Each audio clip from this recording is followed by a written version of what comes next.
Hi.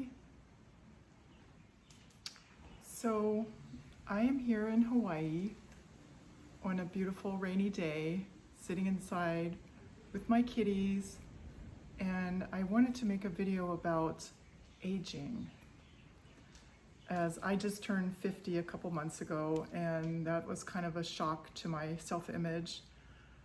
So I want to talk about how it's so important to connect to our inner being, to our source of life, to our presence inside, because when we're just identified with our external appearance, our form, then we're always going to be suffering. That's why it's so important to have practices where you connect with your being, as Eckhart Tolle calls it, feeling the inner body. That's one of his exercises, which is feeling the energy in your hands or your feet or your whole energy body. And of course, there's also watching the breath.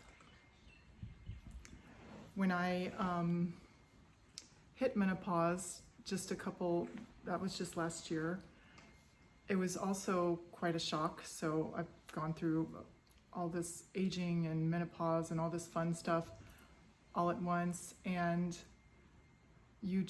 every day I look in the mirror and my face looks different, my body looks different, something's drooping, it's not the way I want it to be necessarily, and learning to just accept that has become a practice for me, and knowing that that's not the real me.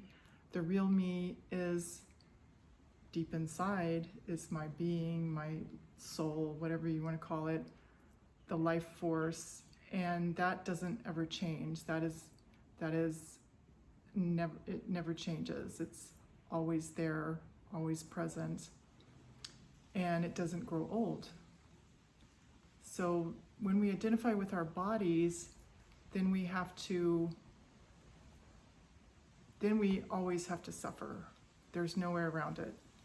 When we identify with our faces, you can go and get facelift or Botox or whatever, but even that's not going to last that long. Eventually, things are there's going to be no stopping it, and once I flew with when I was a flight attendant, I flew with this woman, and she said to me, because I'm pretty tall, I'm 6 feet tall, and she said to me, if I could have surgery to be taller, I would do it in a minute. And she had a lot of work done on her face, and I'm not judging that. I'm just saying that there's always going to be something. See, she had done all this work on her face and probably her body as well, but there was still, the ego always wants more. The ego always is never satisfied. So even though she'd done all this work, she wanted a different height, and obviously there's no surgery for that yet, at least that I know of. Only wearing higher heels or thicker soles. So anyway, so this is our process, is learning that we are not our bodies, we are not our aging bodies, we are what's deep within, and that's what we're learning at Ego Rehab. We're learning to get over ourselves, our false selves. And part of the false self is the body. And we are learning to rest in peace while we're still alive, to rest in being. And I was just listening to Adyashanti the other day, talking about the pillar of spiritual work should be having a meditation practice, which is an embodiment practice. So you can't just be in your head. And I realized I was in my head for so many years with my spirituality. It was all about just listening to spiritual talks, doing spiritual inquiry, but I didn't really have the embodiment part of it. So that's what I'm really working on now, and really just living from my spiritual values, living from my heart with a capital H, my deep heart, not the surface, not the superficial human emotions.